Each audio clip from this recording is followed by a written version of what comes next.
blockbuster film, the Kerala story gave an insight into what ISIS is, what they represent, what their psyche and faith entails. To ISIS, their ideology enforces them to attack and kill, disbelieving men. It justifies enslaving women, bringing them to Islam. To them, it's a part of conquest, a greatest form of honor in the Islamic Sharia law. In August of 2014, Yazidis, one of Iraq's oldest minorities, were forced to flee to Mount Sinjar in the Iraqi northwestern region or face slaughter, as ISIS jihadists hunted them down. Men and even little boys were either executed or beaten and forced to work. Women and girls as young as 9 years were kidnapped, sold or sexually enslaved. Thousands of women have narrated their ordeals and relived their trauma of being captured, raped and subjected to monstrous atrocities. With their ultra-conservative, hegemonic rule of the caliphate, the IS terrorists aim to establish the rule of caliphate and enforce Sharia in the entire world. Namaskar, you're watching The Big Debate with me, Ananya Raheja. The origins of which mainly lies in Al-Qaeda, the Islamic State or the IS is a militant organization that found footings in 2014. Raising its black flag, the IS declared the creation of a caliphate and imposed the Islamic rule in Iraq and Syria. Dubbing Yazidis as devil worshippers, ISIS massacred the men and older women of the community in huge numbers and dumped their bodies in shallow mass graves.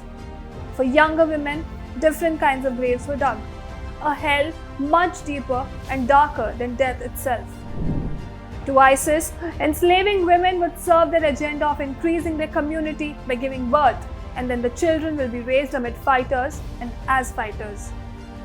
The intensity, the level of barbarity the Yazidi women became victims to was identical to what Taliban has been committing in Afghanistan and the Pakistan militia committed in Kashmir in India with the Kashmiri Pandits in the 1990s.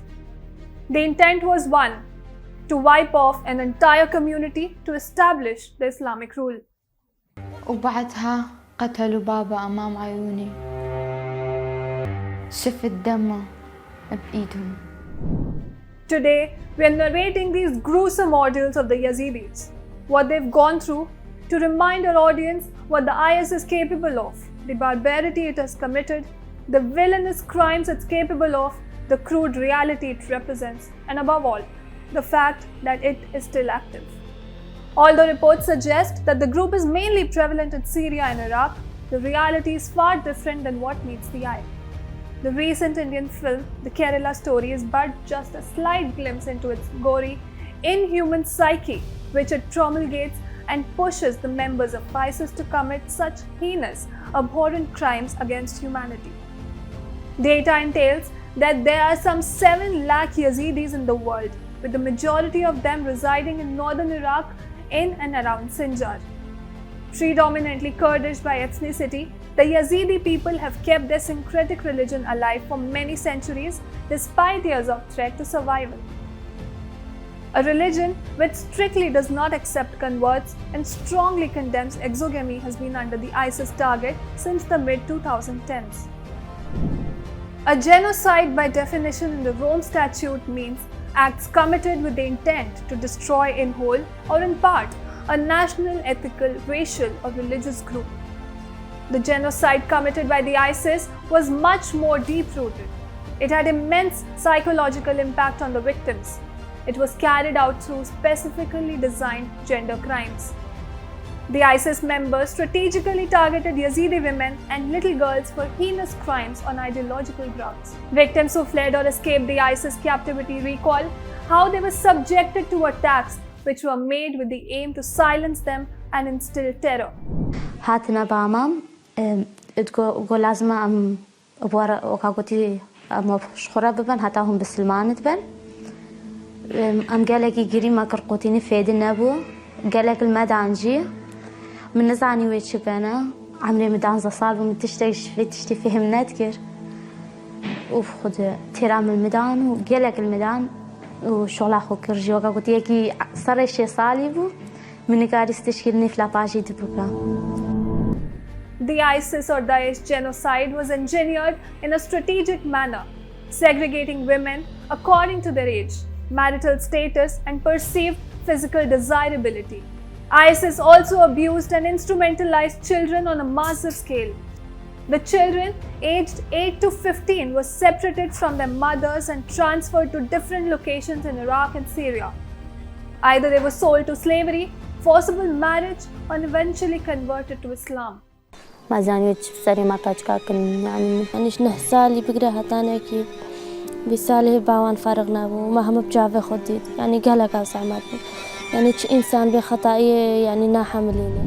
More or less, at present we all are aware of the atrocities of ISIS, the upheaval they have caused wherever they have reached, the fear, the devastation they are associated with. However, their treatment of Yazidi women marked a new height of bloodshed and cruelty. For ISIS, raping non-Muslim women was a form of worship. ISIS has publicly admitted to this practice. To them, female captives are mere properties, mere slaves which can be gifted, sold, bought, or disposed of.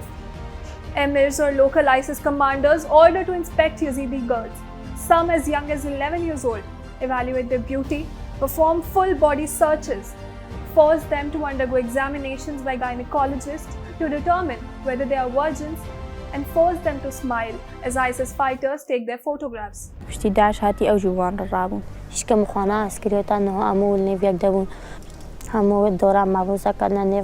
More than 1 lakh people fled to take refuge on Mount Sinjar as ISIS jihadists attacked the district. Those who couldn't flee were rounded up. Men were massacred, women and children were enslaved, transported to ISIS prisons, military training camps, and to the homes of fighters across eastern Syria and western Iraq, where they were raped, beaten, sold, and locked away. Thousands of Yazidis were either executed and thrown into pits or died of dehydration, injuries, or exhaustion on the mountain. So many people were missing that the enslavement of women didn't immediately come to international attention. One of the survivors, a young girl, told reporters that the ISIS fighters were like animals. Media reports quoted one of the survivors as saying, "We were just like sheep. When the shepherd goes towards them and the sheep disperse, that's how we were, running away from them."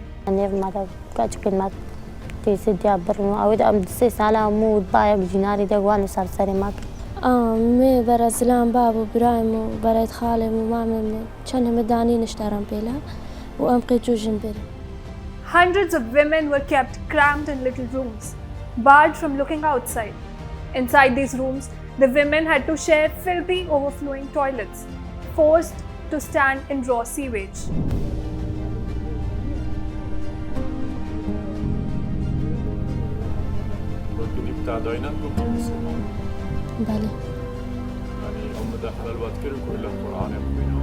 Sewage.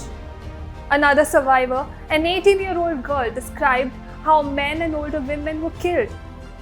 "I was raped and beaten continuously for 2 weeks," the girl said, describing the beginning of her 15 months in captivity. Women were relentlessly transported, endlessly sold and resold back and forth between Syria and Iraq. Sometimes they were given as gifts. Some were as young as 9.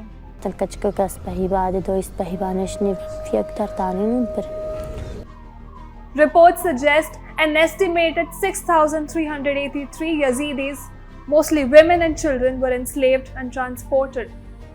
By mid-2016, 2,590 women and children had escaped or been smuggled out of the caliphate, and 3,793 remained in captivity. Almost 2,768 Yazidis still remain missing. Author and journalist Kathy Orton described the turmoil of the Yazidi women as the embodiment of embattled, exotic minorities set against the evil of ISIS.